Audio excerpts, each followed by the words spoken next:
आणि सगळेजण तेच म्हटले जातात, कारण सगळ्यात पहिल्यांदा रवींद्रनाथ टागोर यांनी काँग्रेस अधिवेशनामध्ये 1937 साली हे 2 श्लोक म्हटलेले होते किंवा 2 कडवी म्हटलेली होती. पण जेव्हा हे रचलं गेलं तेव्हा ते रचलेलं आहे 1870 साली. बंकिमचंद्र चटर्जी यांनी लिहिलेली ती एक कविता आहे आणि अतिशय उच्च संस्कृत बंगाली भाषेमध्ये ही कविता रचलेली होती. आणि जेव्हा वंदे मातरम हे शब्द त्यांच्या हृदयातून आले, तर वंदे मातरम हे शब्द आल्यानंतर आजही अनेक जणांच्या रोमांच उभे राहतात अंगावरती, कारण त्या काळी ब्रिटिशांच्या राज्यामध्ये वसाहतवादी सरकारने या वंदे मातरमला विरोध केला होता आणि एक चळवळीचं माध्यम म्हणून वंदे मातरम त्यावेळी प्रसारित झालेलं होतं. पण जेव्हा त्याचा इतिहास जर आपण बघितला तर वंदे मातरम ही एक कविता आहे आणि बंकिमचंद चटर्जी यांनाच बंकिमचंद्र चट्टोपाध्याय असंही म्हटलं जातं आणि त्यांच्या आनंद मठ या बंगाली कादंबरीमध्ये ती समाविष्ट केली होती 1882 साली. आणि 1896 मध्ये भारतीय राष्ट्रीय काँग्रेसच्या अधिवेशनात सर्वप्रथम रवींद्रनाथ टागोर यांनी ही गायली आणि 1937 साली पहिले 2 श्लोक हे आपलं भारताचं राष्ट्रीय गीत म्हणून स्वीकारलं गेलं. त्यांनी आपल्या ह्या भारत मातेला वंदे मातरम म्हटले. वंदे म्हणजे काय, तर आता बघा, वंद हा एक संस्कृत शब्द आहे. टू प्रेज म्हणजे प्रार्थना करणे. All are comfortable in Marathi? To praise म्हणजे प्रार्थना करणे, स्तुती करणे. तर भारत मातेचं वंदन याच्यामध्ये केलेलं आहे. आणि मातरम म्हणजे काय, तर मातार म्हणजे मातर म्हणजे संस्कृत शब्द. आपण जर बघितलं तर मी त्या दिवशी म्हणाले होते की अनेक भाषांची जननी ही संस्कृत आहे. तर मातर पासूनच मॅटर हा शब्द आलेला आहे आणि मदर पासून मॅटर बनला, म्हणजे हे सगळे संस्कृत शब्दापासून हे ओरिजिन आहे.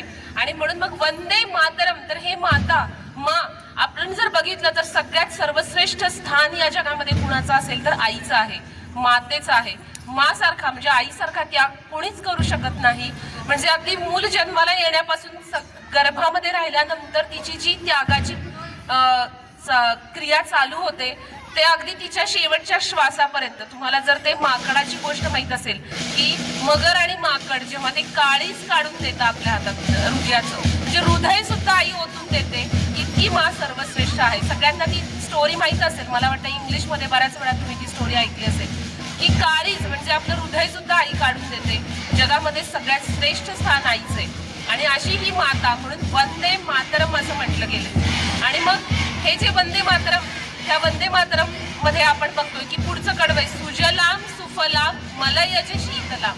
सुजलाम, सु हा शब्द कुठे येतो, सु म्हणजे चांगलं बघा, आणि दूर म्हणजे वाईट. जिथं सु येतो ते सगळं शुभ मानलं जातं.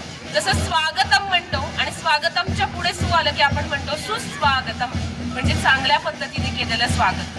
म्हणून मग इथे सुजलाम, जल कसं आहे आपल्या भारत भूमीवरचं, तर अगदी स्वच्छ निर्मळ खळखळ वाहणारे झरे आहेत आपल्या इथे, म्हणून ती सुजलाम आहे आपली भारत माता. सुफलाम म्हणजे चांगली फळं देणारी. अगदी उदाहरण द्यायचं झालं तर फक्त आंबा हे एक फळ जर घेतलं तर 1000 पेक्षा जास्त व्हरायटी आपल्या भारतामध्ये बघायला मिळतात. म्हणजे एका फळाच्या इतक्या व्हरायटी, असे कितीतरी फळं आपल्या भारतामध्ये पाहायला मिळतात. म्हणून ही सुफलाम आहे आपली भारत माता. आणि मलयज शीतलाम, मलज तर मलय पर्वत आहे हा दक्षिणेकडे, आणि त्या मलय पर्वतावर जास्तीत जास्त चंदनाची झाड आहेत आणि त्या चंदनाच्या झाडांमधून येणारा जो सुगंध आहे, ते वारं जे येत आहे, ते वारं चंदन हे थंड असतं, शीतल असतं. ज्याच्या कुणाजवळ जातं त्याला ते थंड करतं, शीतल करतं. आपण कितीही क्रोधायमान असो, म्हणून चंदनाचा टीका आपण कपाळावर लावतो. आपल्या इथं आज्ञाचक्र असतं आणि इथे चंदन आपण लावतो आपल्याला शांत करण्यासाठी. मग चंदनाची झाड आहेत त्या मलय पर्वतावर आणि तिथूनच जे येणारं वार आहे ते शीतल वार आहे, म्हणून मलयज शीतलाम, येणारं हे थंड वार आहे. आणि म्हणूनच मल्याळम ही भाषा सुद्धा आपण तिकडे म्हणतो की ती मलय या शब्दापासून आलेली आहे. आणि म्हणून मलयज शीतलाम सस्य श्यामलाम. सस्य म्हणजे धान्य, हे जे धान्य उगवत आहे, आणि श्यामलाम कसं आहे, तर हिरवं हिरवं घार हे जे धान्य आहे. आपण धान्याचं कोठा, स्टोर रूम जे ज्याला म्हणतो त्याला सस्यागार असं संस्कृतमध्ये म्हणतात.